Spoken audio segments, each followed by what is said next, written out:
So, this song means a lot to me. It's called Complicated. And, okay, here's a background story.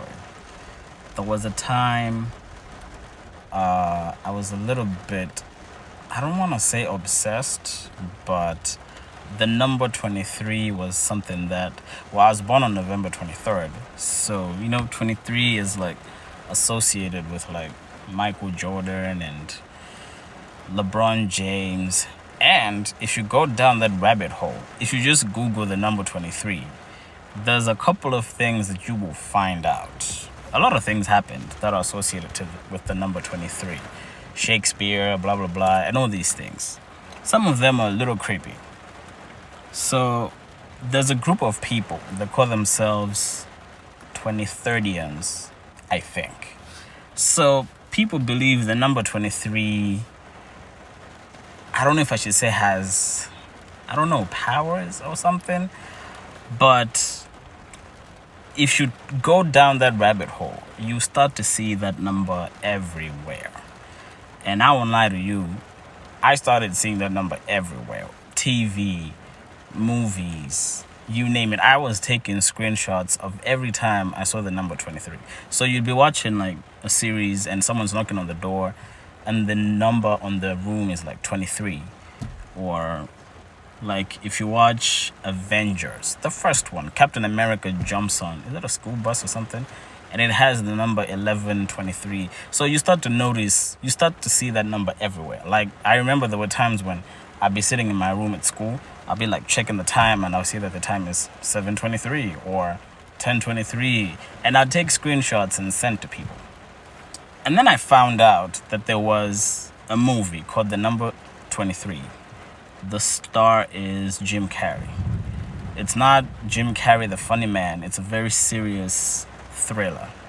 So he goes down the rabbit hole of the number 23, and he ends up in a very dark place. So where things took a different turn was where my mom died on February 23. Yeah. So, and I remember that day because it was a Sunday. I was in church, UCC, and one of my aunts was calling me, and she had never called me before. So you know how like when you're at school, if nobody from home calls you, you know that everything is good. And I sat there and I didn't pick up the phone.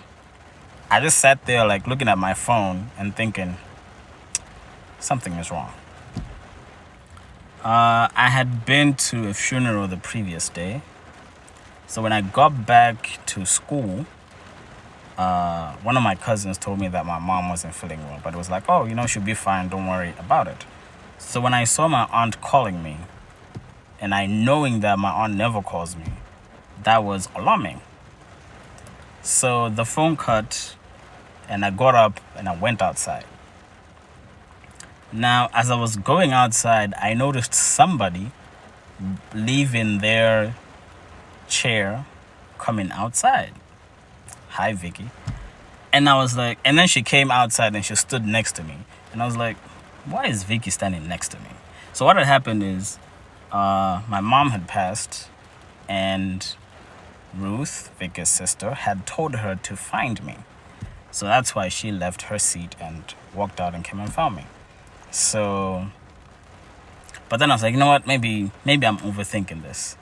So I'm walking back to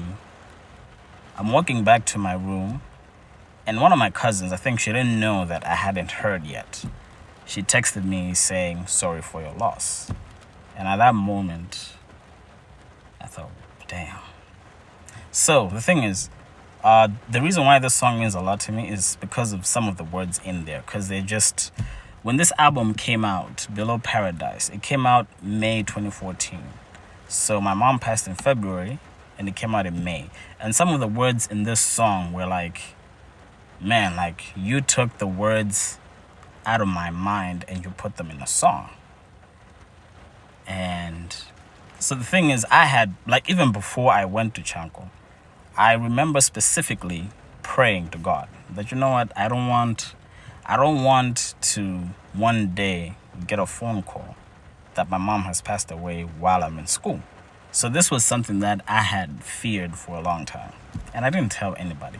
But this is something that I had feared for a long time. So yeah, it happened. And this song just means a lot to me. So